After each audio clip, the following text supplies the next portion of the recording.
This podcast is a member of the Voices of Wrestling Podcasting Network. Visit voicesofwrestling.com to hear the rest of our great podcasts, as well as show reviews, columns, opinions, and updates across the world of wrestling. To the highway in a brand new day. Over the rainbow, gotta let it go.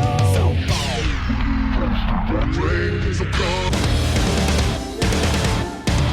fast to finger down. Dance tonight together.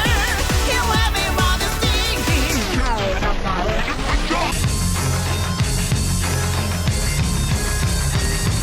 你看到我就怕，头皮发麻，我的手。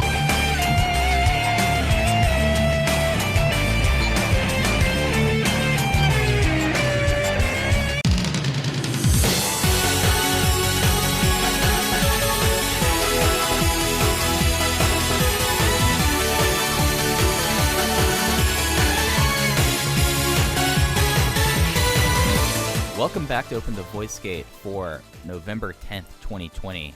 We are members of the Voices of Wrestling Podcast Network. You can find us on the Voices of Wrestling feed or on our own dedicated Open the Voice Gate feed on all our podcast platforms and applications.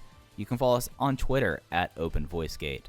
If you'd like to donate to the show, just click the link in the show notes. It'll take you to redcircle.com. You click the red button and you can do a one-time or reoccurring donation. No obligation whatsoever, but I would like to thank our previous donors. I am one of your hosts. It's your old pal, I'm Max Beers. Joined as always by my co-host, Case Lowe. In Case, we were dreading, I don't say dreading, we were looking forward to this weekend. We were anticipating this weekend. Let's go with anticipating. We were anticipating this month. We were anticipating this weekend. But it's finally here. The Kobe Pro Wrestling Festival 2020 is this Sunday. And I'm ready to go for it. Like it took me a little bit after Get Destiny to get prepared for it, but now I'm just stoked and ready to go with this weekend's show. You know, Mike, we're a part of the biggest month and arguably the busiest month in the promotion's history, and I gotta say, I'm glad I made it here, because earlier today I was taking a walk around my neighborhood. It was dark out. I went on a walk later than I normally do. And I got caught in a hellacious rainstorm about 3/4 of a mile from my apartment. Turned the corner past a Starbucks, and God let out fury towards the civilians of Chicago. And I ran home with Run, Forrest, Run type energy as lightning was crashing down all around me. It was a torrential downpour. It's the second time this year I've been caught walking in a rainstorm. It was very scary, and it's only rain, but it was terrifying, quite honestly. So I'm glad I'm alive, and I'm glad I'm here talking with you about Dragongate now. You know, it's been the second wettest year on record in the upstate South Carolina, and it just seems like I thought I moved away from this stuff, but I guess my rain luck has spread to you. Have not been caught out in the rain as much up here as I would in Florida, but there's no more miserable feeling than a sudden downpour and your umbrella breaks, or you're just not expecting it, and then you're like, oh wait, I have at least a 10-minute walk at the very least to get back to where I am, and then I'm going to be drenched for the rest of the day. It's miserable. I feel for you there. Can I say something super problematic to start this podcast? Well, we are only 2 minutes in, so it's about time for one of us to fuck up in one way. I am, not exactly the definition of a masculine man. I have tried to rid a lot of the toxic masculinity from my life. One of my big barriers, though, umbrellas. I feel ridiculous holding on an umbrella. And I know what you're thinking. Isn't it more ridiculous to get rained on? The answer is absolutely yes. But I hate them. I hate holding an umbrella. There's something about it that makes me feel less than. And I don't like doing it at all. Now, typically, if I'm leaving my house, I'm wearing a hat. So I at least have some sort of protection there. But I am hoping one day I can cross the umbrella threshold, but I don't own one, I don't keep one with me, and I know they're one of the most useful things you can own, but I don't like them. Dude, your mindset there, drop you in South Florida for about 1 week, and you'll bring it. If you have a book bag or messenger bag, you'll toss one in there. Like, you just get used to it, and it's one of those things that it saves you until you have, like, I remember one time I was in downtown Miami, which is very different from the Miami that most people outside of South Florida know about. Just grabbing lunch, and I just got a chicken chop. I was going to a Cuban place getting a chicken chop, and I was caught out in the rain. And I was only 5 blocks away, and I was like, okay, I have my umbrella, my book bag, my umbrella with me. The rain was so heavy that it turned my umbrella inside out, and I actually walked into the archive dripping, and was like, guys, this is not going to be fun for me for the next few hours, but I'm going to have to do something here, and I apologize. And it was actually me trying to dry my socks because it was soaked through, and I wear work boots when I was working in the archive just because of dealing with heavy things, want to protect my feet, but it somehow soaked through there, and ever since then, I think about that whenever being caught out in the rain.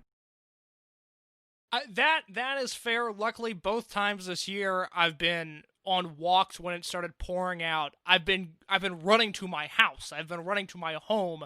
So when I get there, I can immediately change and dry things off. But yeah, it's flawed logic, my umbrella logic. I don't say it proudly. I almost am hoping for some sort of an intervention. Maybe I need to be caught out in the rain where I'm running my first errand of the day and I'm on a pretty tight schedule. I will eventually learn my lesson, but right now, I don't want to do it. I don't like umbrellas. You'll get caught out in the rain one time too many, and you're like, you know what? I'll toss in my messenger bag. I'll toss it in my fanny pack. I'll have one with me. It's just, you just get over it. I'm tossing it in my backpack. I'm not using a messenger bag. I'm not using a fanny pack. I'm tossing it in my backpack, and we are going to go on our way. And again, I know this sounds ridiculous. It sounds stupid saying it, and I feel stupid saying it, but it's a mental block that I have not been able to get past. I mean, I have a waterproof messenger bag from my time in Miami that was like designed for messengers. It wasn't like one of the hipster one. It was like, oh yeah, bike messengers did this. That a friend who was a former one. It's like, go to this brand. They use like parachute material. It will be light and won't get any rain anywhere. You have to learn to adapt to these things. And I'm just going to drop you in the middle of downtown Miami and say, all right, after today, I'll give you an umbrella, just because I feel like you need to experience that, and then you'll smarten yourself up about that.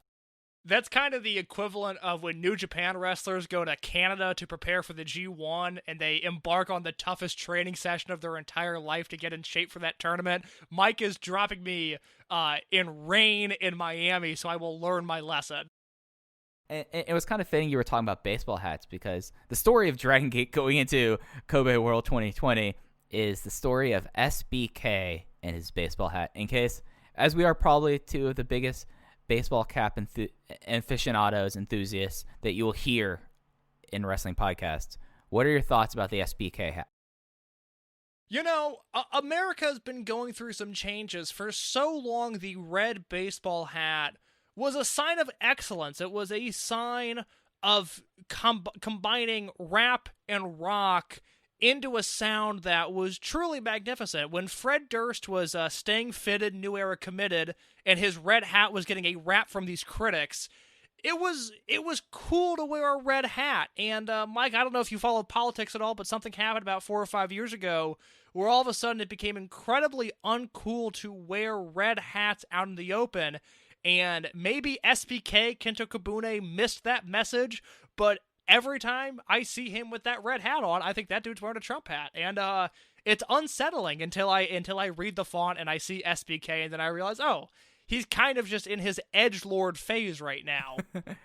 I find the SBK hat and how proud he is wearing it very, very charming. Like, he starts wrestling matches with a hat on. He'll get mad when he gets knocked off, and then eventually 10 minutes in, he'll finally get rid of the hat. He's just really proud of it, and I find that really kind of funny. It's objectively better, and I do say this to solely get under people's skin. It is objectively better than Naito wrestling with a hat on. I just think KENTo Kobune is better at it. Well, he has a certain joie de vivre that Naito in his cold, dead eyes does not have. Naito in his cold, dead matches as well. Ho-ho. But we have some stuff to get into this week that weren't necessarily cold, dead matches. We had 2 televised shows this week before we get into our Kobe World preview. So they had their monthly Korakuen show and an appearance in the friendly confines of KBS Hall. We know what we're here for this week. Y'all want to hear a big, in-depth, the best preview that you'll ever hear about Kobe World 2020. So we're going to go through these cards, give our big takes from 11.5 and 11.7, and then we're going to spend most of this episode giving the time it deserves. It is the big show. It is the big match, as Dragongate likes to put it, coming up this Sunday. So, Case, unless you had any other notes, let's get into these quick recaps. Yeah, let's do it. All right, so Korakuen Hall was on November 5th. This is part of the Gate of Evolution tour. Attendance slightly down, 668 versus 685. Case and I talked a little bit before the show about how we're going to be doing these. Our real takes are going to start as we get into the meat of the cards. But, Case, if there's anything from these first three matches you want to point out as I'm going, just feel free to jump in. And starting the show, we had a singles match. It was the remaining rookies of Takedo Kamei and Madoka Kikuta losing to BB Hulk and Takashi Yoshida. Kamei took the fall in 10 minutes and 25 seconds with Yoshida's release Powerbomb. Six-man tag was match 2. Masaki Mochizuki, Gamma, and Problem Dragon versus Asumi Yokosuka, Genki Horiguchi, and Yasushi Kanda. Kanda got the pin on Problem Dragon to win that match. Then Max 3 was Keisuke Okuda and Jason Lee defeating the team of Kaito Ishida and Kazuma Sakamoto when Ishida got DQ'd due to ref attacks on Okuda in 11 minutes and 11 seconds. And, just was kind of like a standard Dragongate Korakuen Open first few matches. The best match, in my opinion, out of those three was the tag match where we had another clash between Okuda and Ishida. Yeah, that match was a lot of fun. I understand the non-finish there. I didn't mind it. It was a solid and brisk undercard to the show. And then we got into more of the meat of the show. This was an 8-man tag. Don Fuji, Masato Yoshino, Don Fuji, and Kenichiro Arai versus the Team Boku team of Naruki Doi, Ryo Saito, and Punch Tominaga, with now the renamed Boku R Shimizu. It's a big joke on it. He used to be called Big R Shimizu. Shimizu lost in 12 minutes and 56 seconds with the Log Magistral Cradle from Ultimo. So what do you think about this finish? Is this Shimizu being cycled down the card, or are we now facing the reality that this is what the former Big R Shimizu is now? I hate saying I can't tell yet, but it does feel like at the very least he's being cycled. And it's something that, like, in this act, you have someone like Saito who fluctuates between being an all-out combat wrestler and then big match Ryo Saito.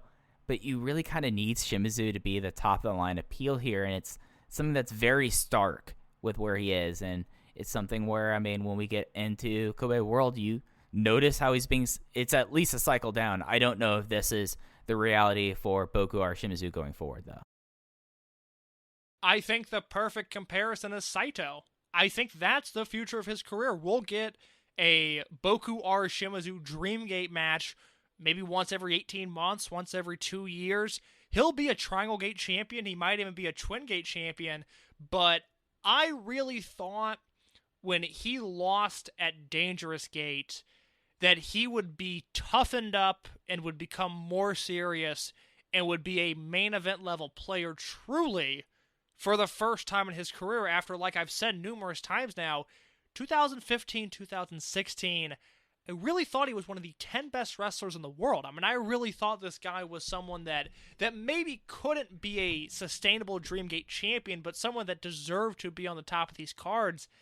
I think his future is Saito. I think he's going to primarily be a comedy guy, a glue guy, a staple on these shows, and every once in a while he'll peak really highly, but I just think we're at, post-peak Shimizu now. I don't think, unless something drastically changes, or maybe until Team Boku ends, we're not getting Dia Hearts or Monster Express level Shimizu anytime soon.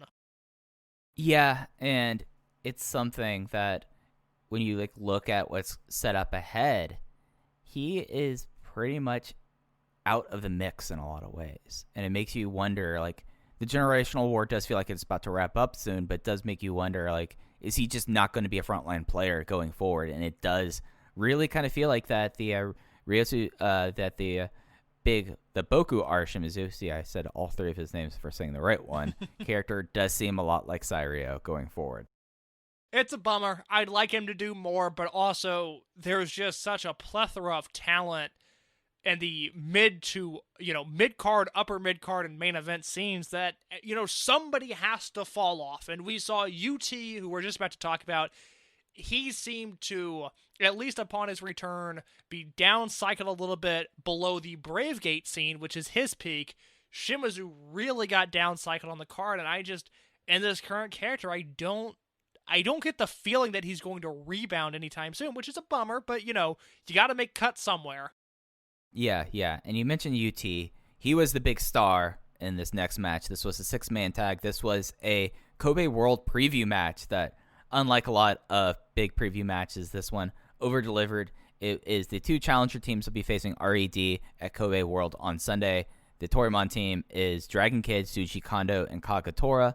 The Dragongate Generation team is Benkei, Yosuke Samaria, and UT. UT got the win with the Passion Flash Cradle on Kagetora in 16 minutes and 35 seconds. And they limited UT for so long, but it's very clear now that they aren't worried and the limiter is off. We got the thing I'm probably most excited for at Kobe World going ahead. UT and Shuji Kondo. These are two guys that I slapped my forehead not thinking of these two guys would be great together, but it was the standout thing on the show is UT versus Shuji Kondo in this match. I sent Mike a message earlier today saying that if I had the pencil right now, I am already booking in advance. You want to pull up your TEW system and do your pre-booking. May 2021, Korakuen Hall, first round King of Gate. UT is rolling up Shuji Kondo in the middle of Korakuen Hall. It's happening, and then Shuji Kondo should go back to destroying this kid whenever he gets the chance. But that is the match that I just need it to happen. I have such a strong feeling about that match because I love this, and a lot of that is the Dragon Kid Kagetora Kondo team. Now we'll preview Kobe World in a minute. I don't think they're winning the belts at World, but I hope this is not the end of this Kid Kagetora Kondo team. I think they are an excellent trio. I think they all complement each other so well. But the story coming out of this match was UT and Shuji Kondo, and it makes sense because UT is someone who is the ultimate underdog. He has made a career off of fighting guys twice his size, and Shuji Kondo, at least in the Dragon system, is best known for attempting to murder Dragon Kid at Kobe World 2004 and their feud that they had. And, it's certainly the more apropos comparison to Dragon Kid is Dragon Dia, but UT is around the same size, even smaller than Dragon Kid, so it makes sense that those two work on such an incredible level, that being Kondo and UT. Plus, they both have extensive Yave backgrounds, and so you really see some slick grappling between these two, more so than just UT escaping death at every big bomb that Kondo throws at him. Yeah, this was it was the second longest show on the card, 16 minutes. Go out of your way for it. Didn't just see that the English commentary version of this show just went up yesterday, so Monday as of the time of recording. So you'll at least get a chance to watch this match. This is the match to go out of your way of watching. The Japanese version of the show will be pulled by the time we do but by the time the show is released. But I love this. I give this 4.25 stars. I'm the same rating as you. And then we had the main event. This was another preview. Dragongate versus RED, 8-man tag. Yamato, KZ, Kota Minoura, and Dragon Dia versus Eita, Kai, the newly dubbed SB KENTo, the former KENTo Kabune, and Dia Inferno, as SB KENTo submitted Dia with the SB shooter. Thank you very much, Dragongate, for giving it a name so I don't try to butcher it like I did last week. And this really was kind of the SB show going into it, and yet I felt like there was a lot of solid face-offs that went ongoing in this match. I might be higher on this match than you, but I will make this point really simple. If you are listening to this podcast, if you are on the fence about trying out Dragongate, maybe you're excited for Kobe World, and you're listening to this as sort of a primer, all I can tell you is to watch this main event. And it's not a match of the year contender. We've seen better matches in Dragongate this year. We've seen better multi-man matches in Dragongate this year. But if you are on the fence, watch this match, and then from there you'll be able to determine your Dragon Gate viewing from here on out, because look, this is a snapshot of the modern era, and I just really, really liked that about this match. It reminded me a little bit of June 5th, 2007, the six-man three-way tag match that, was a level above this match, because that three-way match is a match of the year contender, but it's Magnitude Kishiwada, Masato Yoshino, and Naruki Doi of Muscle Outlaws against New Hazard, Hulk Kong, and Shingo, and Typhoon of Dragon Kid, Ryo Saito, and Susumu Yokosuka. That match feels like a really specific snapshot of a specific era in Dragon Gate where they got all of the guys that really felt like they were on the cusp of doing something really interesting or were in the prime of their career, and they just let them go wild in Korakuen Hall. And it goes down. That June 2007 match, I think, is one of the more infamous matches in Dragon Gate history. It's one that circulated really well. A lot of people have seen it.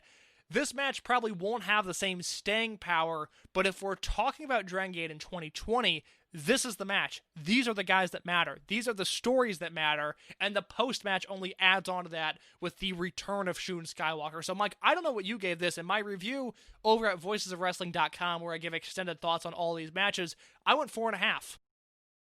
I went 3 3/4. I thought that I think you're right, especially comparing to 2007. This is like the encapsulation of the promotion and everything, and as a good entry point in this. It's just one of those things that maybe I was coming down from U-T and Shuji Kondo, but I thought this was a strong main event. I'm really now on board with this Inferno and Dia feud in a way that I was not last month, and it's something that like you guys see some matchups that we really haven't had opportunity to see a lot of, like SPK and Kota Minoura has some really solid chemistry with each other.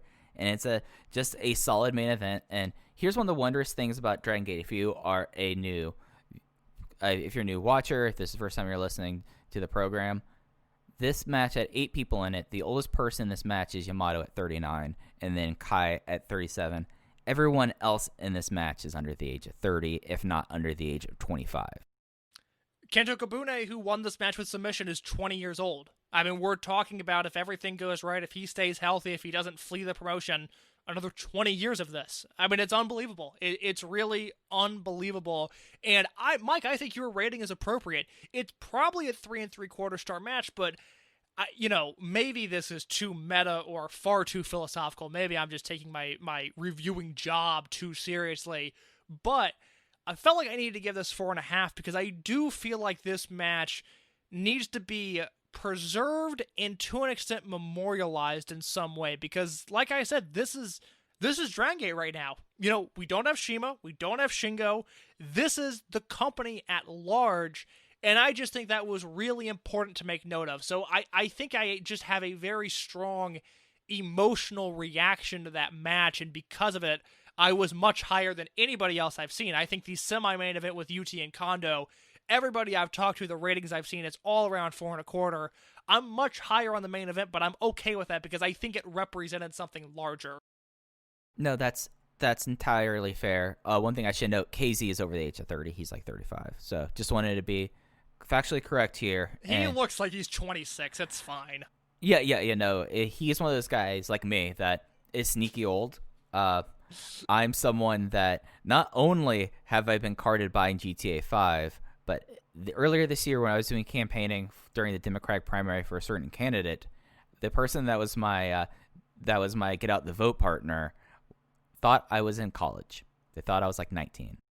Well, congratulations on your win, by the way, Mike.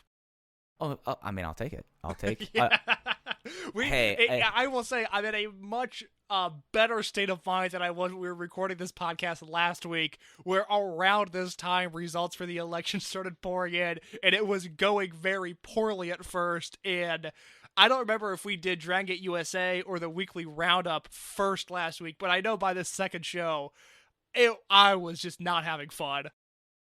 I gave you a pep talk, and it turned out to be right in between shows.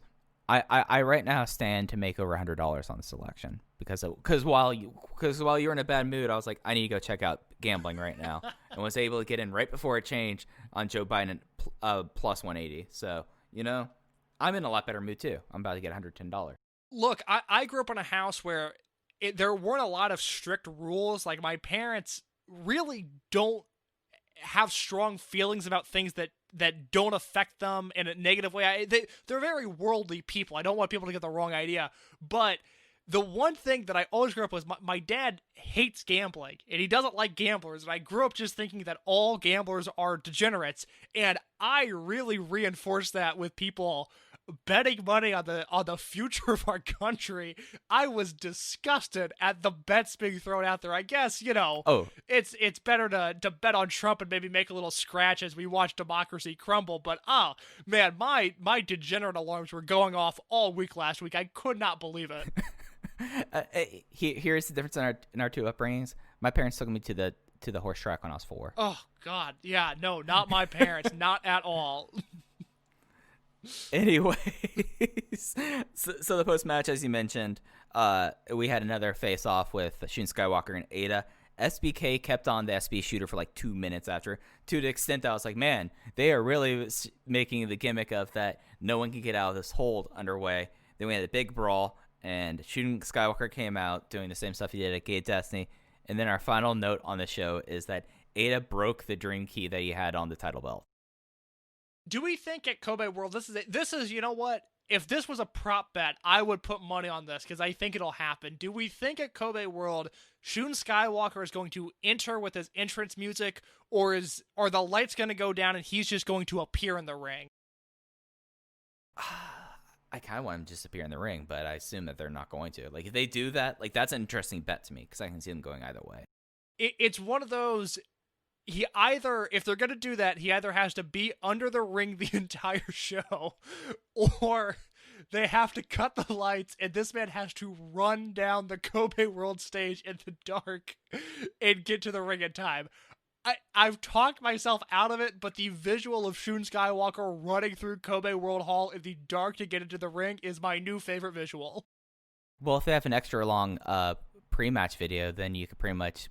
I think it's even odds there. I mean, if it's a 4-minute video, they're going to dim the lights for the crowd so they focus the screen anyways. You won't even have to lose his breath on it. What's the promo code? Is it mybookie / elite? Oh, it is mybookie.ag, and you just use the promo code elite. Oh, my goodness. For 100% free roll up to $1,000 on your first deposit. That is mybookie.com or mybookie.com, and then type in elite. You can tell that I'm not the one who usually does the reads, can't you? You can tell I outed myself as not listening to the last few episodes since I got the URL wrong. It is what it is. It is what it is. You guys do a good job over there, Mike. Well done. Much like this KBS Hall show, by the end of it, I was delightfully surprised. I enjoyed it. Yeah, no, this was a perfectly fine Kyoto show. It does have some stuff that was better than fine. It's a show that was like in a really weird place because you kind of would think that face-off between Shun Skywalker and Eita should be the last thing there, but they had the show here. Probably would have been better if scheduling worked out. This was after Kobe World, but it was a fun show. It was on the 7th. It will remain on the network until the 14th. Attendance 219. That's down from 255. I mean, they've been running that area a whole lot, so no big surprise here. And talking to you beforehand, there's only really one match that I had a whole lot of thoughts. So unless there's anything you really want to kind of get in on, I'm ready just to run down the results. Oh, no, I've got thoughts on one match and one match only. All right, so the opener was a 6-man tag. Team Boku of Sairyo Shimizu and Punch Tomonaga lost to Susumu Yokosuka, Genki Horiguchi, and Yasushi Kanda with a countered La Magistral Cradle. That sets up the fact that now at Gate of Origin, this team has next for whoever is the Triangle Gate champion team. Next match was RED versus Dragongate singles match. Yosuke Samaria beat Kazuma Sakamoto in 11 minutes 28 seconds with a inside cradle. Match 3, Benkei and Minoura defeated Ultimo and Madoka Kikuta in 13 minutes and 32 seconds with the gang from Minoura on Kikuta. Match 4 is an 8-man tag. It was Dragongate versus RED. Yamato, Jason Lee, Keisuke Okuda, and Dragon Dia defeated BB Hulk, Kai, Kaito Ishida, and Dia Inferno. Dia won with the disqualification on Inferno. Tag team match, KZ and UT lost to Masato Yoshino and Shuji Kondo, and Kondo submitted UT with the Gorilla Clutch. And then the main event was Dragon Kid, Naruki Doi, and Kagatora losing to the RED team of Eita, Takashi Yoshida, and SB KENTo. SB KENTo got the submission win again with the SB shooter. And as you said, there's only one real match to talk about. It's the semi-main event of KZ and UT versus Masato Yoshino and Shuji Kondo. So what were your big takeaways of that match? It was more of the same from Korakuen Hall. I was right on the dot at 4 stars here. I think this was a legitimately great match, and it's one of those, if you're dipping your toes in the water this week, sign up for Kobe World for the Dragongate Network. Watch the last half of that that Korakuen Hall show, and if your blood's pumping, if you want a little bit more before Kobe World, I'll tell you 2 things. One, watch Yoshino and Kondo versus KZ and UT on the show. I thought it was absolutely excellent. And then I tweeted this out from the VoiceGate account today, but the February Korakuen Hall show is back up on the network with commentary fully produced, and that has the Naruki Doi versus KZ Dreamgate match on it, which might be my overall match of the year. If not, it's only going to be beat out by a few of the Tokyo Dome matches from January. I wanted to mention that somewhere on the podcast tonight because I think there are going to be a lot of new people signing up for the network. This is where I'm going to do it. Watch the last half of the Korakuen Hall show, Yoshino and Kondo versus KZ and UT, and if you want more, Doi versus KZ from February.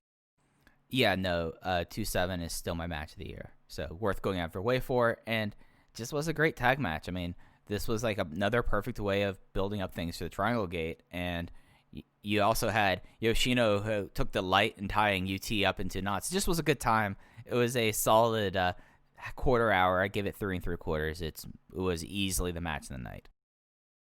Yeah, can't knock you there. It was a very fun tag match on a show that it wasn't a bad show, but we just had the Korakuen Kobe Worlds coming up. It just felt a little inconsequential in the grand scheme of things. Right. And then, it's time to talk about Kobe World. It's going to be the 15th in Kobe World Korakuen Hall. English commentary, 3 p.m. Japan start time. Check your local listings. I'm not going to butcher all of the time code differences there. Before we start breaking down the matches overall, interesting Korakuen Hall. Very interesting that there are matches to get people on here, but a lot of the matches here on the show just overall are not what I would have had 2 months ago leading into this, but a lot of stuff here I find on the whole pretty interesting, and I'm really stoked for the show. I'm excited about it. I think it's going to be a really good show. Last year during Kobe World, I think Mike, think about this. This was only a year and a few months ago, the Ben K versus Pac match. That seems like it was a lifetime ago, but that was last Kobe World, last July. For those that don't know, maybe a little bit newer to the promotion, I'm assuming we have some newer listeners this week. I could be wrong, so I apologize if I'm giving you very basic information. Kobe World Pro Wrestling Festival is the biggest Dragongate show of the year.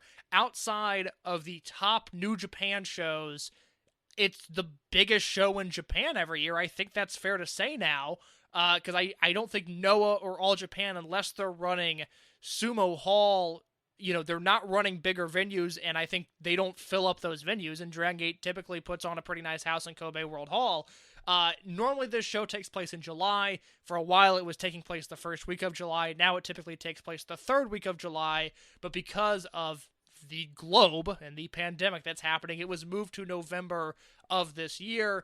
The pageantry is second to none. This feels really, other than Wrestle Kingdom and WrestleMania, this is probably the show that feels biggest on the wrestling calendar. Dragongate takes this show very seriously, and I like this card. Last year, I think we were expecting a show of the year contender, and it delivered. It's one of the best Dragongate shows of all time. Mike, did we go over our Kobe World recommendations last year on the podcast? Is that something we did? Yeah, I remember us doing it last year on the podcast because we talked about the New Hazard Trios match from Kobe World 2007. So if you go back about a year in the feed and, it's out there somewhere, if you can't find it, tweet at one of us or tweet at the Open the VoiceGate account. We can certainly link you to it. But all of the Kobe Worlds from the first one in 1999 through 2019, they're all on the network. Some of them are in full, some of them are clipped, but you'll get the big matches in full, even on the clipped shows. So if you're new to the network, you've got 20 years of history to dig through there.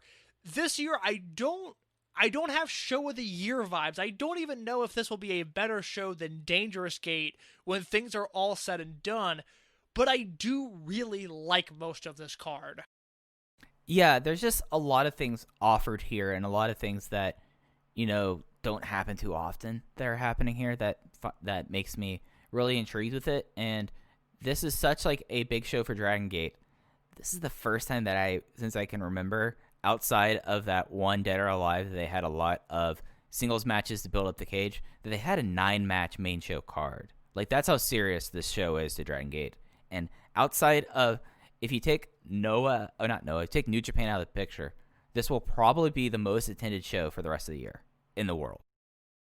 Yeah, I think it's a very fair assessment. So I think it's best just to start with the opener and go on from there. It is match 4 in the feud of the year. It is the Open the Brave Gate Championship match. It is the return match from just last week. It is Keisuke Okuda defending his Open the Brave Gate title in his first defense against the former champion Kaito Ishida. Okuda accepted this match as this challenge, but with the condition that it is the opening match. This harkens back to Dangerous Gate, where Kaito Ishida made a defense against Yosuke Santa Maria, but since Santa Maria typically is a comedy wrestler, he refused to have this match outside of the first match on the show. So this seems like it's the big blow-off. Okuda and Ishida. Who do you think is walking out of Korakuen Hall as Brave Gate champion? Mike, I know I was wrong when we gave our Gate of Destiny previews and I said Kaito Ishida was retaining the title. I got news for you, though. I'm doubling down. I think this match is such a red herring, and I think, and I will explain as we get to it, that we are going to need Twin Gate challengers, and Kaito Ishida is winning his belt back in the opening match. It is something that with the championships and where they are right now, that doesn't seem like that's that of an insane take, if you ask me. I see your logic there. I think Okuda wins just because I think Ishida is going to be doing bigger things soon. So he's done with the Brave Gate, and I think it's something that for Okuda, you still have all these matches that he has not had yet, as he's only been a champion for a week, and I hope to see that continue. But I totally see your pathologic there. Oh, God, I mean, if Okuda wins, we're in luck, because we're getting more Brave Gate Okuda defenses, and that's, that's going to be delightful if that happens, but I just, them doing this match again, you say Ishida's going to be doing bigger and better things, and I agree. I think he's the future of whatever heel unit comes next, and I think he'll be a main event player, but if he's the future in some capacity, are they really going to have Okuda beat him twice in 2 weeks? I mean, that is, like, the thing is, he's now going to be definitively out of the division, in theory, if he loses this. So, is it something that you could still do the big push that we're expecting for him, with him taking a step back and losing these 2 matches? It's remained to be seen. But I do have a overall kind of, don't even want to say a suspicion, but it's something where I feel like that Ishida wins back the title. Who does he really have defenses against? U-T, probably. Maybe if you're really stretching it, Shisa. Like, it's something where Ishida has pretty much done all he can, and that's why I kind of see that it's time for Okuda to get the title and run with it. Well, look, I got news for you. If you're throwing out Ishida versus Shisa, we need that match to happen. So now I really hope Ishida retains the belt. I mean, it has to happen in front of 70 housewives in Kobe Lapis Hall if it's going to happen, right? It's going to happen in my backyard. I'm flying them into the country. Are you kidding me? Ishida versus Super Shisa? Oh my God! I'll get to Japan before Larry Dallas if they book that match. I mean, it is a dream notebook match for me as well. So if that's the route, then come on. Early, actually perfect champion Gate defense. Super Shisa versus Kaito Ishida. This happens. Let's go. But speaking of Shisa, he's involved in the Battle Royal on match 2. This basically has everyone on the show. They try to get everyone onto every show, even with like how much of a regular they are or part-timer. So it is a Battle Royal. The participants are Super Shisa, Konamawa Ichikawa, Sachi Okuboi, Gamma, Boku R Shimizu, Punch Tominaga, Problem Dragon, Diamante, who I guess is being cleared from his elbow injury that forced him to vacate the titles, Hyo, Ho-Ho Lun, and Jimmy. The winner of this match earns the right to ask for an in-ring wish of their choosing. Yeah, it's weird. It's a real geek collection, and then Diamante, and that does not, exclude Boku R Shimizu from being in the geeks. I think that's where he is now. Now, of course, he could win this match and challenge for the Dreamgate belt, and I could look like an idiot next week. I already said I don't like umbrellas. I'm already looking like an idiot. So it wouldn't shock me if Shimizu wins this match, but, I guess it could be Diamante. It could, if Okuda retains, it could be Hyo, and that could be the next defense. That wouldn't shock me. Selfishly, I hope Jimmy wins just because Jimmy's been in the dojo all year. I think he works hard. I think he's gotten much better lately. But with the stipulation being that, the winner gets the right to ask for an in-ring related wish of their choosing, I tend to think they're going to, go with a Shimizu or a Diamante, or even a Gamma I could see winning this match. So I really have no feel for the booking here because of that added stipulation. I mean, I'm of the belief I think Punch Managa can win this thing, since he will probably just say, I want a title match for, the Triangle Gate or the Twin Gate. It's hard to count people out in this match, given the stakes at the end of it. Yeah, that would suck. I would not love Punch winning this match. Punch, again, seems like the nicest guy in the world, but my general rule of thumb, I don't want Punch winning at Kobe World, and I think that's fair to say. No, you're entirely justified with that. Match 3 is a tag match. Probably, if you're looking for a bet for the sneaky best match on the show that's not a title match, it's this one. It is the tag team of Marahi Asapa, representing the Torimon generation, Genki Horiguchi and Ryo Saito, going against the rookies, Takedo Kamei and Madoka Kikuta. And this match could really knock everyone out of the water. This match does have that ceiling in my mind. Oh, yeah. I think Kikuta and Kamei. Is it Takedo Kamei or Takedo Kamei? Kamei is how it's pronounced. You were saying Kamei, and I need to get on that. You were correct at first. Yeah, this match could be excellent. I think Horiguchi's going to have chemistry that's really strong with both of them. I'm hoping Saito leans more into hardworking Saito rather than comedy Saito, but I can't help but wonder if Saito as a whole is going to play a much larger role in this match and in the future, because we've seen Kento Kabune, SBK, join up with RED. He keeps on telling his contemporaries Kamei and Kikuta that they can join him as well in the heel unit, but I don't see that happening. Mike, can you talk me off of the ledge? Can you get the idea out of my mind that the two rookies are joining Team Boku? That thought never crossed my mind. That's okay. That's what I need to hear. I'm reading too much into things. It's something where, I think that eventually they're going to have to break these two up when they're done with everything, because those are two rookie lost posts for a little bit, and you already have Punch Managa in that unit. So I just don't see it happening for that reason.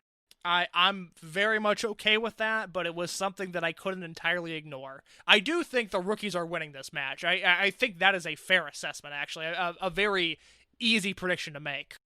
Yeah, no, that's definitely the sense I get out of it. I think that Kamei and Kikuta have been picking up falls enough, and of course with SBK now being a champion, they're going to want to take that step forward as well. And,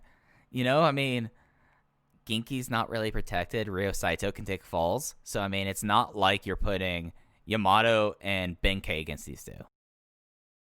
Yeah, it's a winnable match, I think, for either side, but I think the rookies have momentum right now, and that's the direction they're going with. Yes, I'm totally with you there.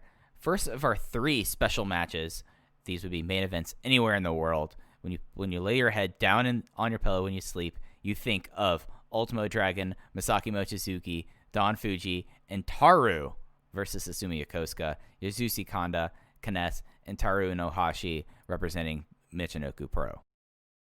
So, we talked last week about Taru, his scathing shoot promo that he left at Gate of Destiny, which it hurt my feelings, but that's okay. I'll get past it. Taru, I hope this is it. I don't want to see him ever again. I think he's bad news. I think he's a bad wrestler. I don't want him around the promotion.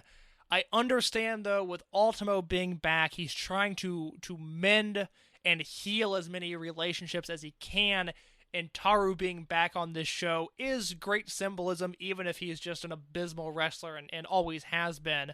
What I'm more curious about, Mike, is your thoughts on Taru Nohashi, the former Arakin Sito in Toryumon X. I always like Taru Nohashi. Whenever he shows up, I know I'm having a good time, and he's on a team where I think they're going to lose. I think Nohashi or Kness are taking the falls, but it's something that it was going to be like fun seeing him with Ultimo again, Mochizuki and Fuji, and I think that it's a nice nice surprise here that at least provides a little bit more spice in a match that would have been most like, oh, this is like the Ultimo matches they've been having since last year. Yeah, Nohashi is a mainstay in Michinoku Pro now, which doesn't mean a ton. I'm sure I've come across him on one of their 4 shows a year that makes tape, and even less this year. I have not seen a second of 2020 Michinoku Pro, but he's not someone I really have fond memories of. I'm looking now at the Toryumon X career that he had, and I've said on this podcast before, other than Mike and Jay and Alan Forel, I think I've seen more Dragon System than just about any other English speaker, but I have seen literally 0 Toryumon X, and I'm looking now at the final show this promotion had on September 9th, 2004, and Nohashi is in a featured singles match with Minobu Murakami, who later became a mainstay in Michinoku Pro. Also on that show, Hiroshi Tanahashi, Kaz Hayashi, and Yuji Nagata versus Minobu Nakanishi, Minoru Suzuki, and Ultimo Dragon. I remain incredibly confused by the history and existence of Toryumon X. I mean, I feel like the people who are involved in Toryumon X are confused by it, even 16 years later. It's just something this is kind of neat. Like, this is a special match for a special show, and I think that when in doubt, you pick the team that Ultimo's on. I think Ultimo's team wins this match. Not to go into a cage match wormhole here, but the other match that I was looking at Nohashi's career earlier today, he wrestled in Chikara a few times, once during the 2006 Tag World Grand Prix for Team Toryumon, where he teamed with Amigo Suzuki against Team Dragon Door of Skida and Milano Collection AT. I'd really like to hunt that match down. That seems super interesting to go back and watch. Yeah, that's an interesting match on an interesting tournament, especially like the idea of Team Dragon Door existing in 2006 with someone who's... I don't think Milano ever showed up in Dragon Door. So it's just like a wild thing to have. I'm glad you said that, because I didn't think so either. And it looks like he had one match in the promotion. And this is a dandy. This is February 7th, 2006. It is the Italian Collection Milano Collection AT, Berlinetta Boxer, and Ibushino, Kota Ibushi, against the Agan Iso trio of Shuji Kondo, Takayuki Sugawara, and Brother Yashi. That's enough cage match deep diving for now. I'm sure we'll do it one more time before this episode ends. But my God, what a 6-man tag. Dragon Door was weird. Just weird. Just a weird promotion. Like, it, I can next to like Toryumon X, it's the thing I'm always like, why? Just why? But yeah, that leads us into the second special match. This is the singles match. This is the match they've been building up since September. This is Dragon Dia and Dia Inferno finally getting their hands on each other one-on-one. And do you think this is it for Inferno? Because that's the thing that kind of stuck in my head and make me think that Inferno is going to win this match. I'm really conflicted on this match. I really don't have a strong idea, because we've been hearing from a few different people now that, Dia Inferno, his days as that character under that mask are numbered. And we've heard it from a few different sources, from people that I wouldn't normally hear from just about Dragongate things in general, but we're assuming it's Yuki Yoshioka, who was in Mexico for a long time, so, a few different people dropped in there. I don't know. My gut is that Inferno's winning this match, and then probably unmasking on the December Korakuen. I don't know if that would make storyline sense, but that's kind of the direction that I feel things are going. I don't know. I have a very bad feel on this match and the next match. I really don't. And I know Dragongate booking pretty well. I feel like I can at least hand in the right direction of what they're doing. I have nothing for this match. Yeah, and I guess it's whenever they want to do the reveal dictates the finish here, because if they want to have him do a reveal really soon, makes sense for Inferno to get the win here, and then we have some sort of blow off at a later date. If this is not going to be a reveal in the immediate future, if we're talking about mid 2021 for Inferno finally unmasking, I think Daya wins. You put this a little bit more on ice and you revisit it in 2021 and finally have like a true Apuestas match between these two. That's what I'm struggling to figure out is, will this character unmask after beating Daya or after Daya beats him? And I guess wrestling logic would probably say when Dragon Daya finally scores a pinfall on Daya Inferno, the character's going to unmask. So I'm going to change my prediction. I think Dragon Daya is winning here, and I think we are building towards an unmasking sometime in December. Yeah, I could see that being a Final Gate thing or at that first Korakuen, but I think that it's going to be Inferno. I think that it's something that I just have just like a suspicion that I feel like that Inferno wins. It's just nothing other than my gut here. It's a weird match. It's been well built. I mean, I talked about the debut of Dai Inferno, I think is one of the greater character building segments I've ever seen in wrestling. I mean, I'm still thinking about his debut and how he showed up, and just his impact was second to none. It was unbelievable. I've liked his character. I've liked his in-ring work. And I still just, I don't know what to make of this match. I'm really confused by it. Yeah. I co-sign with all those points here. And it's just, we don't know how long this feud's going to go. There's no real indication other than things we heard that this isn't a permanent character. So who knows with that one. And who knows with this next one, the last special match, the last non-title match on the show.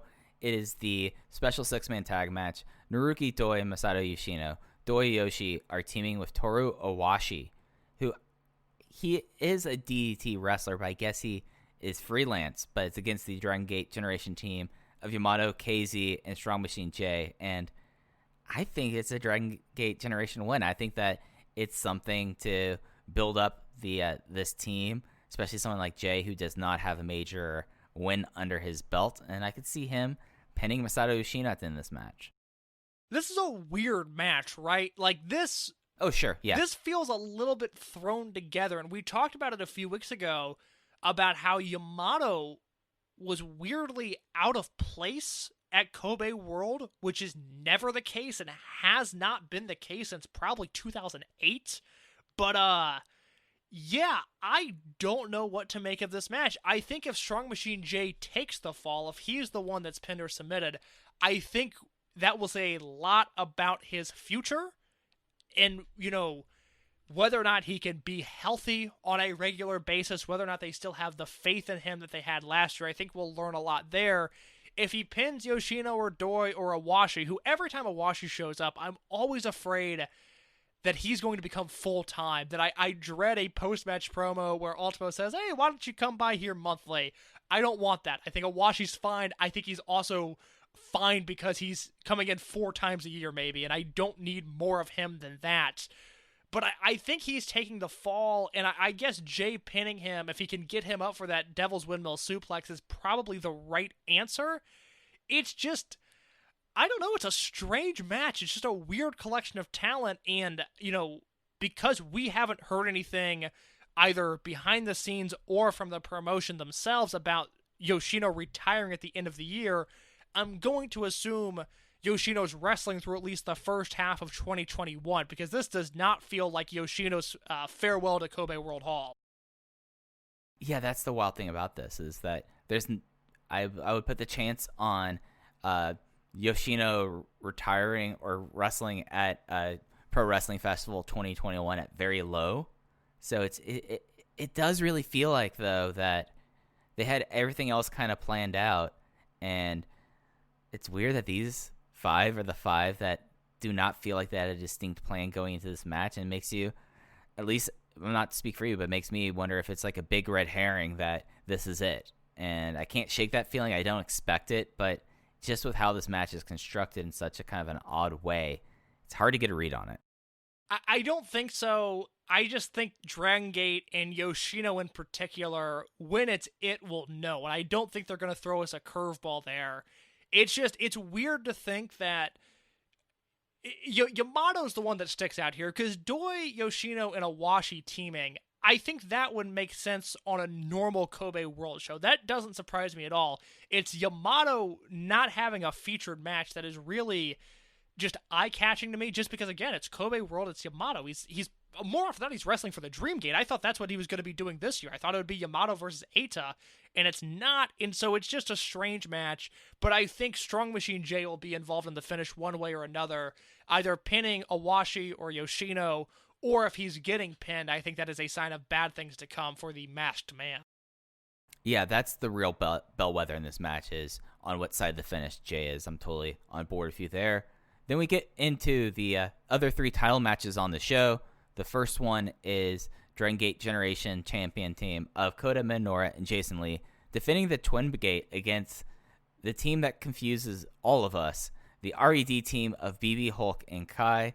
In case, did you ever hear across last week the essential nugget of why Hulk or Kai are teaming together? Because I still have no idea. No, I do not know, and it is something that in any other promotion, New Japan included, AEW included, if they were teaming together, I would not care. For those that don't know, Kai broke BB Hulk in half basically last year. Did he officially break his neck? Was that, I know Mike is having a horrible coughing fit over there. Mike, are you doing all right? I'm good. I'm sorry to hear your struggles there, but so Kai and BB Hulk had this, a legitimate injury happen in the ring last year, which in storyline led to Hulk turning heel and turning on Kai specifically, and Kai and Yamato together. So it bothers me that Kai is now heel and that he's teaming with BB Hulk, because to me they should still be side-eyeing one another, and that should kind of be the direction they go. And it's just storytelling that I wouldn't expect from another promotion, but from Dragongate, I need that reasoning there because it's a company built on intricate details. So it's a little bit frustrating that they're teaming together. It's also a little bit frustrating that I think there's a 100% chance they win this match. Minoura and Lee have had a really nice run. Jason Lee has shown that he can hang in big spots, and Coach Minoura has proven that, he's a future guy. He's a future main eventer, and this was his first title run, and I thought it was a very, very solid reign for the two of them. But Hulk and Kai are winning this match, and it's why I think, to an extent, that Okuda's losing the opener, because I think RED is going to need babyface challengers, and it might come by way of Ben-K and Keisuke Okuda teaming with one another for the Twin Gate belts. Yeah, no, I totally co-sign for all that. I drank some LaCroix that went down the wrong pipe, so I apologize for my voice for the next minute or so. But it's something where my desire for Lee and Minoura my desire for Lee and Minoura to retain is solely because I want them to have more matches as champions. But it just really seems like that Hulk and Kai, they have to be together for some reason, and I think it's, as you're saying, that time to get some fresh challengers in the scene. And Minoura and Lee, really, they're at a point now that we're not going to get probably a speed muscle challenge. We're not going to get Yokosuka Chome. It just kind of seems like a logical ending point. It's frustrating because they do have those matches left in the tank, especially a speed muscle match, and given Jason Lee's history in Maximum with Doi and Yoshino, it would be really nice to get that match, but unfortunately this is just a logical end to a title run. And when we previewed the match that they won the titles in back in August, I said I want them to win simply for the fact that for the past 2 years, the Twin Gate belts have revolved around Yamato, Kai, and BB Hulk in some form or fashion. They are the teams, they are the guys that are always holding these titles, and they haven't done a bad job with them, but I'm ready for something new, and Minoura and Lee were those new guys, and now we're going right back to Hulk and Kai, and I'm sure they'll have a fine reign. They might be a good team, but just for the sake of freshness on the card, it's a bummer to see the Twin Gate belts going back there. Yeah. And you know, as I've been saying, this is probably the ceiling for Jason Lee, as badly as I don't want it to be. And that's another reason why I want to see this title reign continue. I want Jason Lee to get the recognition that he deserves. And also, like as you were saying, it's okay that they're in the Twin Gate title scene, but it's to a point where it feels like that trio of Hulk, Kai, and Yamato kind of dominated, and I'm ready for us to fully close the door on that era of the Twin Gate titles. I don't think it's happening, though, and I think it's a bummer. But Jason Lee, like you said, he's been absolutely incredible. I think he is a true contender for the Wrestling Observer newsletter most underrated category, the guy that is underpushed. I think Jason Lee is that guy because he's shown he can hang with everybody on the roster, and he can hang, you know, impressing people in an opening 6-man tag match in Korakuen Hall. But now he has these big-time Twin Gate big show matches under his belt as well, and he's delivered in those as well. He's truly an incredible talent that if he's, you know, in the New Japan Juniors division or if he's in AEW, he's a guy that people are talking about and a guy that would generate buzz. But he's in Dragongate where the working standard is so high that for as good as he is, he's kind of just another guy on the roster. Yeah. It's, you know, I mean, this is like the perfect place for him, and this is like the perfect position for him within Dragongate, and I just don't want it to end because this is the only company that this would happen for him. So, alas, we do have the Open the Triangle Gate match to talk about. That's right. We're getting a now rare 3-way match. It is for the Triangle Gate Championship. The champion team is the RED team of Takashi Yoshida, Kazuma Sakamoto, and SB Kento. The two challenger teams are Toryumon Generation of Dragon Kid, Shuji Kondo, Kagetora, and the Dragon Gate Generation team is Benkei, Yosuke Santa Maria, and UT. And it's interesting. Like, it makes sense why they would have this match here, but for 3-way war, they've really gotten out of the idea of doing 3-way matches here. And it's, you know, this is, other than like random singles matches, this is the first real big one that I can remember from this feud. I was going to ask, has there been a 3-way tag match in 2020 for Dragongate? I do not think so. I know there's been 3-way singles matches, but tag team matches, I know if it's happened, it's not made tape. Or it hasn't been a trios match, it's been 2-on-2-on-2. So that's another element that I had not considered. Look, this is my most anticipated match of the night. I think this has a chance to be legitimately great at match of the year contender level, and I hope I'm not jinxing myself by coming in with too high expectations. But look, you've got the RED team, Takashi Yoshida, who is not good, but can play his role well in matches like this. Kazuma Sakamoto, who I've said since his debut in the company, he has the footwork and the talent to hang in these matches. You've got SB Kento, who, I mean, my God, you know, on top of the world right now, just unbelievable. I talked earlier, I love the Toryumon team, the junior heavyweight, middleweight, heavyweight aspect they have with Kid, Kagetora, and Kondo. And the Dragongate Generation team, you've got Benkei in there, you're going to have Big Match Maria, and you're going to have Big Match UT. I mean, this has a chance to be legitimately great, and I hope it delivers on that level. Because, you know, the finish to me, the question with the finish is who was SB Kento going to submit? I don't know if the result is in question, but how high this match peaks is up for debate, and I hope they kill it, because now you have the added wrinkle that unless Mike and I are forgetting something, and I don't think we are, it's the first 9-man trios match that Dragongate has had all year, and Mike and I were speculating back in May, before we knew that World would be moved to November, when we thought it still might take place in July, that this style of match should headline this show to fully capture the generational warfare. Instead, we get it in the semi-main event, and I also think that's important. This is not match 4, this is not match 5, this is the semi-main event. This is getting time, and this could be legitimately great. And it's something where, especially with like Kento, I think that we're on the same page. RED, I mean, they're not going to have Kento just lose this immediately with how they're booking him. It's just something where you like look at this match and how it's coming together. Of course, you have Kondo and Benkei, you have Yoshida that's there, and then everyone else here. That this is a match that I think you could put lofty expectations for, just because of the people involved, but at the same time, you have to keep yourself rooted in a vein of realism just because it's Yoshida, Kagetora, and Sakamoto here that this is interesting. Like, I don't know how this match goes. There's a way I hope it goes, but I don't necessarily see it happening. I'm just hoping we get a lot of U-T and Kondo here. Yeah, there's so many combinations to like in this match. You not only have U-T and Kondo, you have Ben-K and Kondo, you have Ben-K and Dragon Kid, who I think are excellent together, and you have Kento Kabune, SB Kento, with everyone. I mean, he could step up to the plate and fight every single person in this match, and I trust that his chemistry is going to be off the charts. I mean, I don't remember us getting extended Kento UT interaction.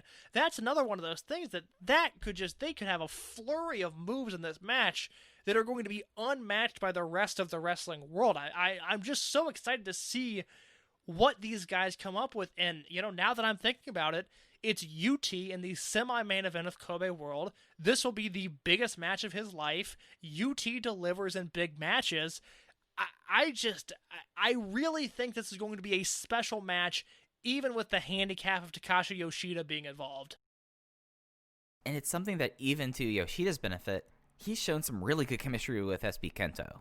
Like this RED team is not a big speed bump to get over. It's something that, it could really work out really well here. And then we're talking about something truly special if it turns out this RED team is not going to just be a lot of Takashi Yoshida slowing things down. I'm ecstatic for it. I think this and the main event are going to be, no matter what we get on the undercard, this and the main event, I feel very good about. Yeah, these are the two matches probably worth going out of your way for. That leads us to the main event. It is for the Open the Dragongate Championship. It is Eita making his second defense against Shun Skywalker in his first match since Excursion. What's your percentage on Shun winning this match? 100%. I don't know how he could come back and lose this. I just don't. I want to talk about Shun Skywalker at length, but to answer your question quickly, 100% he's winning this match. I'm probably 99 just because I can't count out Eita retaining here, but just feels like that this is the coronation here. And for someone like Shun Skywalker returning in his first match in Kobe World and first match in Dragongate in 2020, it's really remarkable and really bold doing this for a Kobe World main event. Dragongate likes sending the fans home happy. That's a thing that matters to them, especially on their biggest show of the year. If you look at the main events, and every Kobe World, with the exception of 2006, the main event has been the Dreamgate match, and there was no comprehensive evidence to say one way or another Eita's retaining or Eita's losing the belt. In 2007, Shima won the belt over Liger. In 2008, Shingo won the vacant belt over BB Hulk. In 2009, Doi won the Bravegate Dreamgate unification match. 2010, Yoshino won over Yamato. 2013, Shingo over Shima. 2014, Hulk over Yamato. 2016, Yamato over Shingo. And 2019, Ben-K over Pac. I mentioned those matches because, with the exception of 2008 when Shingo beat BB Hulk, those are all baby faces getting their moment at the end of the show. I think a similar pattern is going to take shape here. I think Eita has been positioned as this really dastardly heel. He's been the face of a heel unit for 2 years now, and ultimately him winning the belt at Kobe World, or I guess not him winning, because if you win the belt as a heel, you're still going to get that shock and awe pop, assuming everything is done right. But him retaining the belt as a heel is a different story. It's why the hypothesis of Doi versus Eita being the original Kobe World main event makes sense, because I do think, especially with the match that they had at Memorial Gate, that was a Kobe World main event where by the end of it, you're so sucked into the story of the match that it doesn't matter that Eita is a heel winning this match. Eita as a heel coming in with the title, though, I think Shun, again, it's a 99.9, I'm going to say 100% chance he wins this match. One, because Eita's a heel, and I just don't think they're going to have the heel champion retain. But two, Shun Skywalker has been groomed for this moment. And I just want to encapsulate his career up to this point a little bit, because I think there's some things that maybe people forgot about. He's been away from Dragongate since December 4th of last year. So, I mean, Mike, we know people over at Voices of Wrestling who have not watched Dragongate with Shun Skywalker involved. And I think it's important to kind of remind people, this is a guy that debuts in 2016. He's in the same class as Yuki Yoshioka, Ben-Kei, Hyo Watanabe, and the now retired Katsumi Takashima. For the first year and a half, 2 years of his career, he debuted as Shun Watanabe. He quickly donned the mask and became Shun Skywalker. And there's a period of Korakuen Hall shows in 2017 and 2018 where every single Korakuen Hall show opens with a Shun Skywalker match and a 6-man or 8-man tag where Skywalker is deliberately given 90 seconds or 2 minutes of showcase time. And more often than not, that was him doing a big dive to the outside. It started with him taking the falls. By the end of that point of his career, he was the one getting the falls in these matches. But it was very blatant that these were Skywalker showcases in the openers. From there, his first big break, he's teaming with Masaki Mochizuki in the All Japan Junior Heavyweight Tag League. They did not go super far in the tournament. Skywalker obviously took all of the losses there, but it was a big, big time moment for Skywalker where it was like, oh, you're seeing this guy he's kind of a gimmicky wrestler. He kind of feels like he'd be an early 90s Michinoku Pro guy, but he fits in All Japan. He looks like the best worker in this tournament. And he's with All Japan Junior Heavyweights. It gave him a legitimacy that he needed. And then, for me, the turning point for Skywalker is Dangerous Gate 2018. He and Mochizuki team for they go after the Twin Gate belts with BB Hulk and Yamato. And Shun Skywalker almost dies about 10 different times in that match. Skywalker is an amazing high flyer, but it's not like watching Pac or Ricochet or Kota Ibushi. This man will make you scared for not only his life, but your own life, because you never know where this guy's going. And Shun has this train wreck of a performance that is so beautiful and death-defying and unbelievable.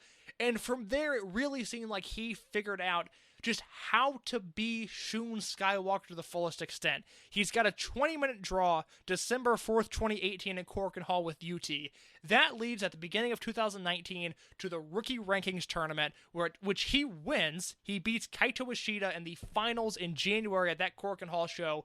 And then February 5th, 2019, he beats Ben-Kei clean in a singles match in Korakuen Hall. He's the one guy that beat Ben-Kei in Ben-Kei's quest to the Open the Dream Gate belt. After that, Ben-Kei would be undefeated in King of Gate. He would beat Pac for the belt at Kobe World, but he lost to Shun Skywalker. And then from there, he wrestles once again with Mochizuki on the Giant Baba Death Anniversary show where they teamed against Jinsei Shinzaki and Naomichi Marufuji. He went on after winning the Rookie Ranking Tournament, after beating Ben-Kei. He loses to Pac at Champion Gate last year. It is one of the single greatest storytelling matches I've ever seen. I'm higher on that match than just about anybody else, but I really thought we were watching a masterclass performance from both men because the result was never in question. There was a 0% chance Skywalker was winning that match, and they kind of worked it like that. It's full of hope spots and gasps for air of Skywalker possibly beating this guy, but really he never has a chance. And then we see him transition into this really unique period, starting at Kobe World of last year, where he starts losing all of these big matches. At World, he loses to KZ. At Dangerous Gate, he loses to Susumu. At the October Korakuen last year, he loses to Masato Yoshino. At Gate of Destiny last year, he's in this lottery tag match where he and Mochizuki teamed together against KZ and Yamato, and Shun Skywalker loses again. The November Korakuen Hall show, it's Speed Muscle against Ben-Kei and Shun Skywalker, and Shun loses again. And then finally, December 4th last year, Ben-Kei versus Shun Skywalker, and Shun loses again. It is a long-term story being told here, and the important thing is, Shun Skywalker has been groomed for this moment. He has a career of big matches, and more importantly, he has a history and a career of delivering in these big matches. And for all of Eita's faults, And there are a lot of them, although I feel bad for Eita in some respects because this reign has just, I think, unfortunately, we learned a lot about Eita in this reign, and that is that he is always the bridesmaid and never the bride, because even with the Open the Dreamgate title, he never felt like the most important guy on the card.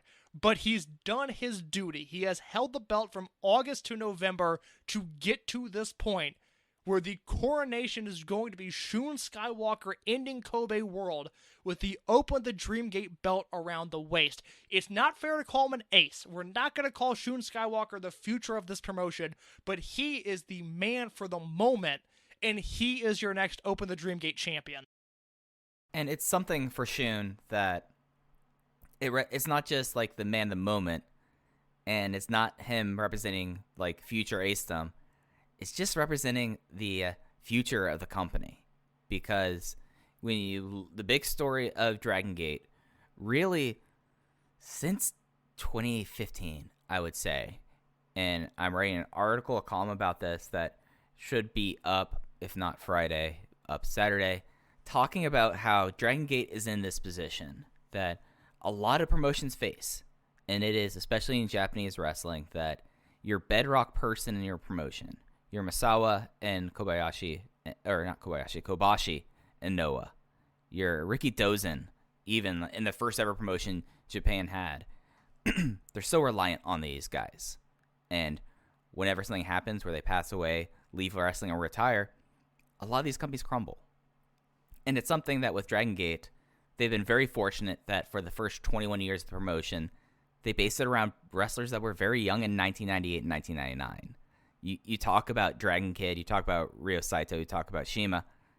They started wrestling when they were 20 and 21. So they got this nice 20-year thing where you have these guys that the crowd knows that's built up around them. And it's not a singular ace, unlike Riki Dozen or Misawa or Kobashi. It's this group that they've been able to bank on and has been this big draw for Dragon Gate fans, Toryumon fans. But it's now 2020. We're about to be 2021. All those wrestlers in that generation, there's more days behind them than there are forward in the wrestling ring. We are already seeing the prolonged retirement of Masato Yoshino, and he's the first. Sooner rather than later, we're going to start seeing these for your Susumu Yokosukas. We're going to start seeing these for Ryo Saito. And I'm not wishing it on, it's just reality. You can't beat time. And since 2014, since Shima dropped the Open the Dreamgate at Kobe World 2013, they were in this period where they, instead of having these first-class, first-term wrestlers being the people that the promotion was based around, it was based around the Big Six. It was based around Yamato, Shingo Takagi, Naruki Doi, Masato Yoshino, BB Hulk, and Akira Tozawa. Sometime next year, it's going to just be Doi, Hulk, and Yamato. And Hulk, we've already seen him being cycled down. Doi, for all intents and purposes, other than like dings and occasional like scratches, is in pretty good shape. Who knows how much longer he has, though. And Yamato, it turns 40 next year. So this is a time that the company has to start this transition. And as you said, they've been building it for Shun Skywalker practically since 2016. And the crowd's reacting to it. And you look up and down this card. Eita's the oldest person that's really a big factor in this generation. He's still under the age of 30, but Shun Skywalker, he's not 25. KENTo is 20. U-T is 26. Kaito Ishida is 29. Kaito Ishida is 24. Keisuke Okuda, I believe, is 29. So they've been preparing for this moment because eventually you're going to take the training wheels off with these kids. They kind of started loosening them up last year with Benkei. Benkei, another person. He's 29, by the way. They took these off here because it is almost time for the Dragon System and Dragon Gate to have to really rely on these kids just because you can't beat time. And I think in doing so, having this coordination for Shun being not the ace, not being possibly the future ace. I don't know who the future ace would be in 5 years, but that's beside the point. But having Shun Skywalker win this match after everything's built up here, it flags this new era, an era that they've been dipping their toes into for a long time. I thought that they were fully committing to it last year, but of course, in retrospect, that wasn't the case. And it's no slight against Eita, but it does seem like that we are going to start seeing wrestlers that were not born when Toryumon started. I mean, SB Kento was born in 2000. UT was a kid going to shows, but it's going to be these guys going forward, and I think it starts at Kobe World on Sunday. Yeah, it's wrestlers my age. It's nice to see some representation on these cards, Mike. And the last thing that I'll mention here, it was great seeing Eita versus KZ, even if that wasn't a great match, mostly due to the finish, because it was just a match that we had not seen before. We talked earlier on a Rewind and Rewatch Dragongate USA podcast that will be out in a few weeks about the only other Eita versus KZ match that there was, and that happened in 2012. Well, if you look at the history of Eita and Shun Skywalker, they wrestled on house shows in 2016 and 2018. You know, those were untelevised. They wrestled on a Prime Zone in 2017, and their first meeting was on a Dragongate Next show in 2016. Mike, I just want to read you this card because Mike and I do a lot of talking about, like, oh my god, what if we got Next footage? Like, would that not be the greatest thing? This show, 4 matches: L. Lindemann versus Hyo Watanabe, Eita versus Shun Skywalker, T-Hawk versus Yuki Yoshioka, and the main event, which isn't as special, Benkei and Yosuke Santamaria versus Punch Tamanaga and Takahiro Yamamura. We would devour this show if this footage somehow popped up. Oh no, that show sounds amazing. And you talk about that show is very representative of what we have now. It very much is, and it's something that we're going to be seeing more and more as it becomes 2021, 2022, and 2023. It's just really impressive, you know, when this podcast started, and don't listen to those episodes. Oh, you know, start listening to this show from our, honestly, I think I came back full time for Kobe World last year. Right. And since then, you know, we did more frequent episodes, and then in March this year, we went to a weekly format, which I'm really, for a number of reasons, glad we did. So I feel like our show's gotten really good over the past year. I'm really happy with our output. But the point is, in 2016, when this show first started, before Mike was even on the show, we talked about the class of 2016 and Benkei and Hyo Watanabe, Shun Skywalker, Katsumi Takashima, and Yuki Yoshioka, about how they were the future, along with Takahiro Yamamura, T-Hawk, and Yuga Hayashi, a.k.a. L. Lindemann. And they lost. That's the thing with Dragongate. They lost essentially an entire generation of guys either retiring due to injury or fleeing to OWE, and the fact that they were able to restock the pond this quickly, it's unbelievable. No other promotion can do this. The constant flow of young talent, and we know of Masahiro Inoue, who's had exhibition matches but has not made his official pro debut, and we know they just accepted another 6 kids into the dojo, plus we know about more people that are in the dojo. So there's about 10 guys circulating right now. Look, the odds are we're not going to see all 10 of them. Some of those kids are going to leave the dojo, and more power to them. But the fact that there's more and more talent to choose from, it's just unbelievable. And Eita versus Shun Skywalker is the reward. That's the important part. Dragongate is being rewarded for investing in young talent, for taking care of them, for protecting them, and putting them in an environment to thrive. And that's what this match is. And that's why this company is the promotion of the year. And I can't even fathom an argument for New Japan. I think All Elite's been great, but I think Dragongate's been better. They're in, third place at this point. I mean, my God, what a crapshoot. But maybe Ring of Honor, honestly. But wow. But the fact is, Dragongate is being rewarded for this match, and I hope they kill it, and I hope Shun Skywalker begins his Open the Dreamgate run on the right note. And that's what I got, Mike. That's Kobe World. Just a couple points that you brought up that I kind of want to go a little bit more in. It's not just that they lost like a generation. You know how I love my spreadsheets, and I kind of have people by where I approximate their generation is. It's not just that when L. Lindemann, T-Hawk, and Takahiro Yamamura left, it really took the feet out from this generation that was from basically 2011 through 2015. Then you keep on going back. The Big Six, which I talked about briefly, half of them are already gone. So that's another generation that the time invested did not necessarily pay off. But now you look at it, and it extends past this main event. It extends past Eita at 29, I believe, headlining the show. It goes past Shun Skywalker headlining the show. You got Kento Kobune, SB Kento, 20. Just turned 20 this year in the semi-main event.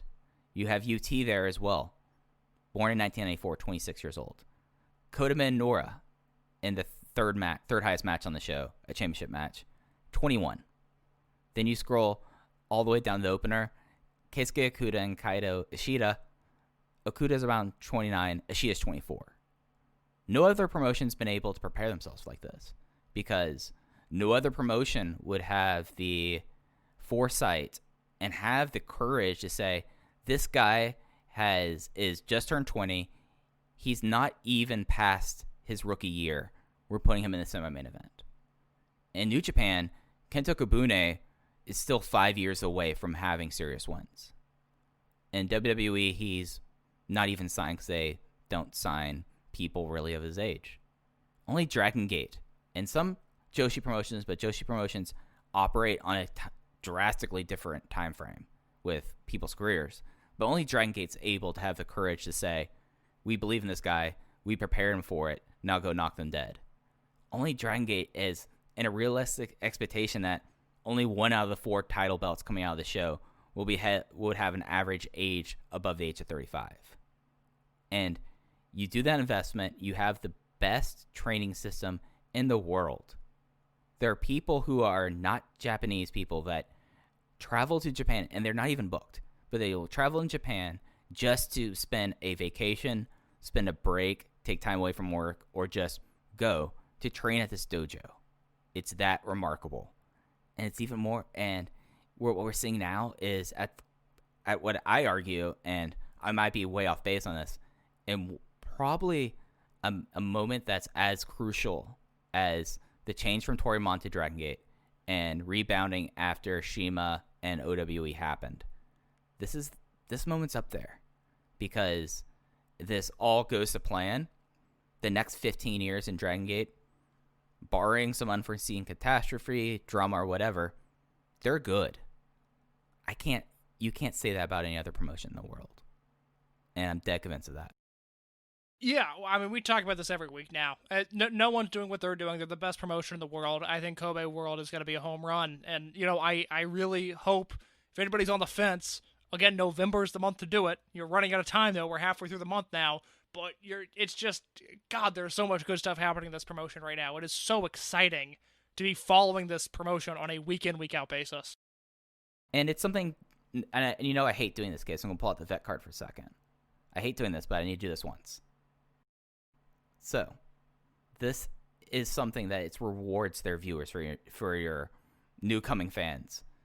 Case we're watching Shun Skywalker in 2016 having a standing match at the end of 2016, but keeping your attention on the promotion and continuously following it, you get something that's as rewarding as Shun Skywalker, most likely prohibitively the favorite of becoming the next Open the Dreamgate champion.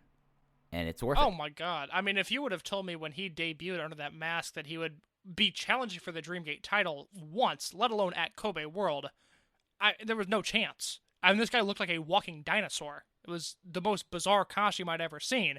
And for him to, we always thought Skywalker would be like a fun undercard guy who would have the Bravegate belt for a while and would just a fun guy that would stand out in this promotion because he looked so different. And man, when he turned things on, I mean, it was really, I look back really fondly at last year and kind of December in that UT 20-minute draw into the rookie rankings tournament, into that PAC match. That's like a 4-month period where I really felt like something was happening. And I talked about it on this show. I talked about it with Alan Forel on his show on the Pro Wrestling Torch podcasting network. It was the start of something new, and I recognized it then, and it's coming to fruition now, and it's great to see. Yeah, and it's going to be great to watch this show on Sunday. So, do you have any other big thoughts or takeaways you want to get into before we get out of here? No, God. I mean, if you're a newer fan listening to this podcast, trying to get a feel for the promotion, feel free to reach out to me on Twitter @_InYourCase. I will do my best to answer whatever questions you have this week. I'll point you to Dragongate Network match recommendations if you want those, because it's Kobe World Week, and I get excited, and I want to let people in. I abhor gatekeepers, and I want to bring as many people into this promotion as I can. So I'm on Twitter @_InYourCase. Mike is on Twitter @FujiHeyo with 2 eyes like Don Fuji, and you can reach both of us and the podcast @OpenVoiceGate on Twitter. Mike, sorry to steal the plugs from you, but I was on a roll. No, thank you. My voice, as listeners can tell, you drink a La Croix, it goes down your windpipe, and then you spend 10 minutes talking about your theory on generations in wrestling. So I'm glad that you're the one to take care of that. But I think that's going to do it for us. We somehow talked about half an hour on that main event. I don't think anyone else in the world is going to be doing that. So I hope not.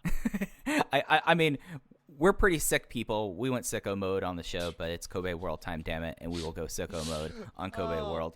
And we'll probably go sicko mode next week reviewing this amazing show. Like, I can't wait for it on Sunday. It's the one time a year case that I pull an all-nighter because it's Kobe World. It's my favorite wrestling show of the year, and I can't wait for Sunday. It's a 3 p.m. Japanese start time, which means it's going to happen at midnight Central Time. I'm ecstatic. I can't wait for it. Yeah, 1 a.m. This show will be probably about 4 hours, I'll guess. I mean, 3.5 to 4 hours, and I will be there every moment of the way. So thank you all for listening.